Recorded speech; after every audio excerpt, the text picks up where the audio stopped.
Good evening, my Real News Midday TV family. Welcome back to the channel for another news update for April 6, 2024. And in the news this evening, 2 killed, 1 injured in Waterhouse Gun Attack. 3 men were shot, 2 fatally, during a gun attack outside a sports bar on Barbados Road in Waterhouse, Kingston 11 on Friday night. One of the dead men has been identified as 29-year-old Naeem Smith, a chef from Barbados Road. The other is unidentified. He is of brown complexion, plaited hairstyle, knob earrings in both ears, slim built, about 5 feet 6 inches long, in his early 20s, and clad in a white t-shirt and ash gray 3/4 jeans pants. Police believe him to be 27-year-old Naeem Smith, also from Barbados Road. The injured man is a 53-year-old vendor from Waterhouse.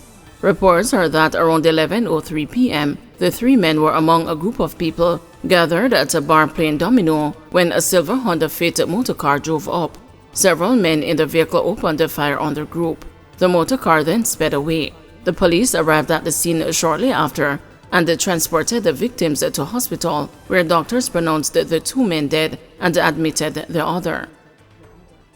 Jamaica supervisor shot dead, teacher injured in Midday bar attack. A 71-year-old employee of Bauxite Company Jamaica was shot and killed and a female teacher injured following an attack at a bar in Western Park, Midday in Clarendon on Friday night. The deceased has been identified as Harry Hawthorne, a supervisor at Jamaica and a resident of Glenhaven Close in Midday, the parish capital. A motive for the shooting has not been established. Reports are that around 8 p.m., Hawthorne and the assistant teacher were sitting inside the bar when a vehicle drove up and explosions were heard. 3 alleged masked men subsequently entered the bar and opened gunfire, hitting Hawthorne and the woman. The police say the men left the premises, but one returned and shot the injured Hawthorne in the head before escaping in a waiting motor vehicle. The bartender, who was assisting the victims, reportedly escaped unhurt. The police were summoned and Hawthorne and the woman were taken to hospital, where he was pronounced dead. Up to March 31, a total of 18 people were murdered in Clarendon. 5 St. Elizabeth men charged with abuse of American boys at a boarding school. 5 men were arrested and charged on Friday in connection with abuse allegations by American boys at Atlantis Leadership Academy in Treasure Beach, St. Elizabeth. The men were held following special operations and targeted raids in the Pedro Plains policing area. Those charged are Courtney Williams, 51, from Sandy Bank District, Carson Cox from the Sedley District, Edison Morris, 39, from Greater Bay District, and Odane Maxwell, 30, from Holland Village District, all in St. Elizabeth. Also charged is 23-year-old Damian Herrera, a footballer from Garden Pen in Spanish Town, St. Catherine. The men were slapped with charges including assault occasioning bodily harm, cruelty to child, and assault at a common law. Police said their court dates are being finalized. Reports are that between midday and 3 p.m., 7 police officers conducted the operations in search of wanted men in relation to reports of assault, child abuse, and other offenses. The reports were made by 8 American boys who were being housed at the American-run boarding school. Police said the suspects were located, arrested, and taken into custody. The operations ended incident-free.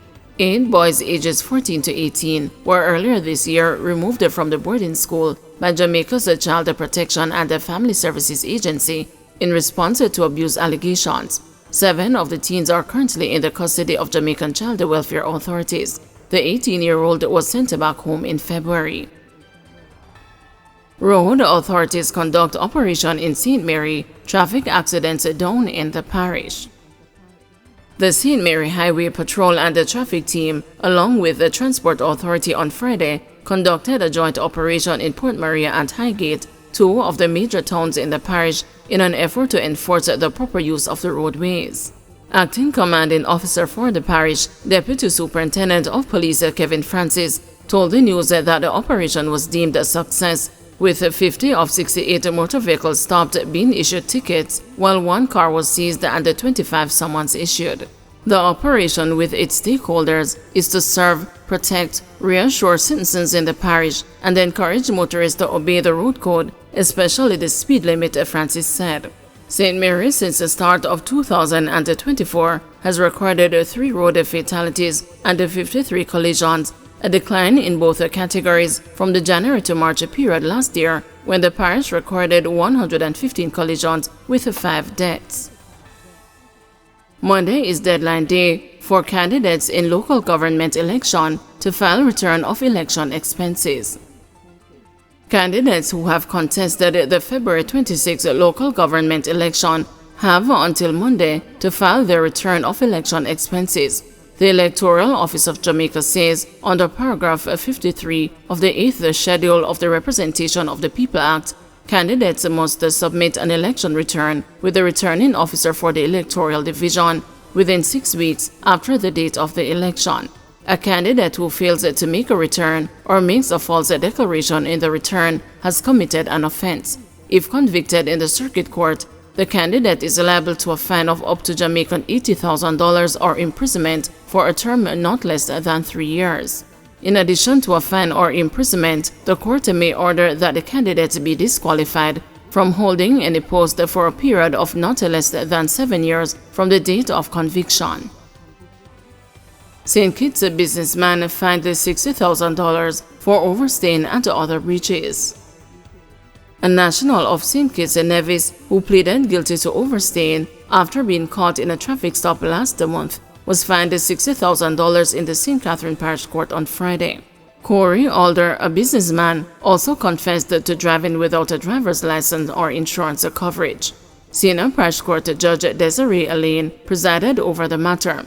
The court heard that Alder was working as a volunteer for an organization and forgot to regularize his status.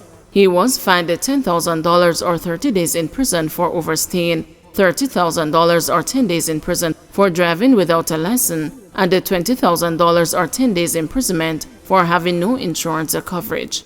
The police reported that Alder was stopped along the Nelson Mandela Highway in St. Catherine on March 30.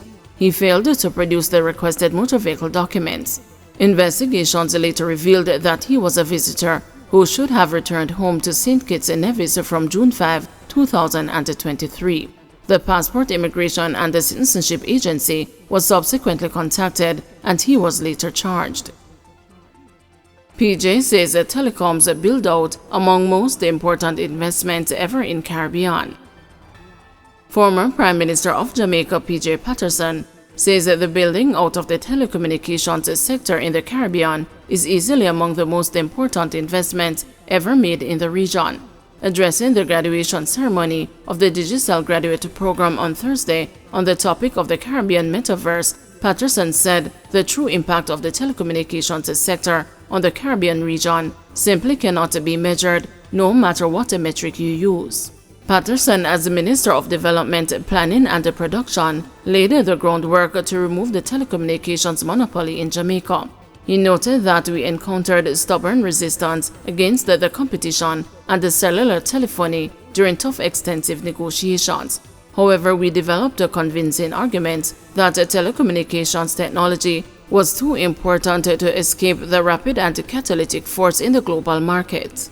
The statesman in residence at the P.J. Patterson Center for African Caribbean Advocacy also pointed out that, as part of a carefully planned development strategy, US $700 million was invested in infrastructure.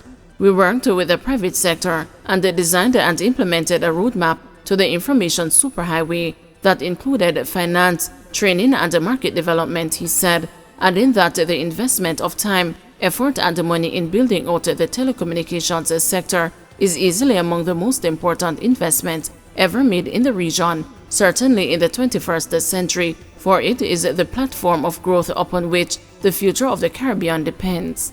Patterson told the digital graduates, "I want you to use your imagination to design the metaverse that you devised to operate in the Caribbean, to fashion the digital world you want to live in.